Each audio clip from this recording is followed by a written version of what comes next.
আসসালামু আলাইকুম দর্শক, আপনারা সবাই কেমন আছেন? আশা করি আপনারা সবাই ভালো আছেন। আমি আল্লাহর রহমতে অনেক ভালো আছি। এগুলো হচ্ছে ইউরোপিয়ান হোয়াইট জয়েন্ট কটনিক্স কোয়েল পাখি।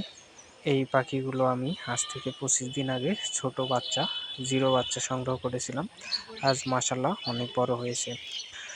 তো আমি এই পাখিগুলোর ভিডিও আপডেট অনেক আগে নিয়ে আসতে চাইছিলাম, আরও আগে ভিডিও দেওয়া উচিত ছিল, কিন্তু আমি দিতে পারিনি সময় স্বল্পতার কারণে। নানা কাজে ব্যস্ত থাকার কারণে আমি ভিডিও দিতে পারি না। এখানে আমার বেশি পাখি নেই, মাত্র 8 পিস পাখি আমি 10 পিস সংগ্রহ করেছিলাম। এর মধ্যে 2 পিস পাখি হচ্ছে আপনার ওই বোর্ডিং অবস্থায় পানিতে পড়ে মারা গেছে, আর বাকি 8 পিস এখন আল্লাহর রহমতে সুস্থ আছে, কোনো অসুখ বিসুখ হয়নি। পাখিগুলো অনেক সুস্থ সবল আছে। এরা নিয়মিত ফিড খাবার দাবার ঠিকঠাক খাচ্ছে। এদেরকে এখনও আমি সোনালি স্টার্টার ফিডটা খাওয়াচ্ছি আর কি। তো এরা সীমিত পরিমাণেই খাবার খাচ্ছে। জাপানি কোয়েল পাখির থেকে একটু বেশি খাবার খায়। আর জাপানি কোয়েল পাখি যেহেতু 20 গ্রাম থেকে 25 গ্রামের মতো খাবার খেয়ে থাকে, আর এরা 25 থেকে 30 গ্রামের মতো খাবার খেয়ে থাকে।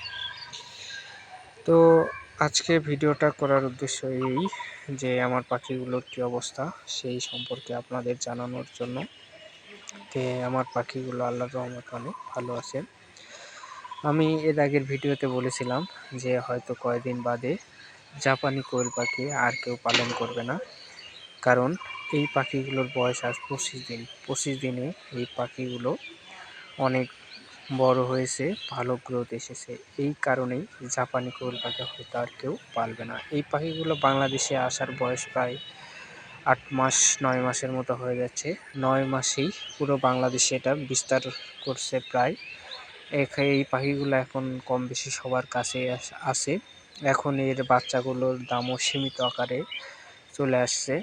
আপনারা চাইলে এই পাখিটা আপনাদের বাসায় নিয়ে অল্প করে শুরু করতে পারেন, কারণ এগুলোর ডিমের এবং বাচ্চার গুণগত মান এবং পালন পদ্ধতি সবই নরমাল আছে। আপনারা চাইলে এই পাখিগুলো অল্প পরিসরে নিয়ে শুরু করতে পারেন পালন করা। তো আমি আর কথা বাড়াবো না, ভিডিওটা আজকে এই পর্যন্তই করব। তো যারা আমাদের চ্যানেলের দর্শক আছেন তাদেরকে অসংখ্য ধন্যবাদ। আর যারা আমাদের চ্যানেলটি সাবস্ক্রাইব করেন নাই তারা অবশ্যই আমাদের চ্যানেলটি সাবস্ক্রাইব করবেন, আমাদের সঙ্গে থাকবেন। আর আপনাদের যদি জানার কোনো বিষয় থাকে অবশ্যই আমাদের চ্যানেলে কমেন্ট করবেন, আর ডিসক্রিপশনে নাম্বার আছে, নাম্বারে যোগাযোগ করবেন। ধন্যবাদ।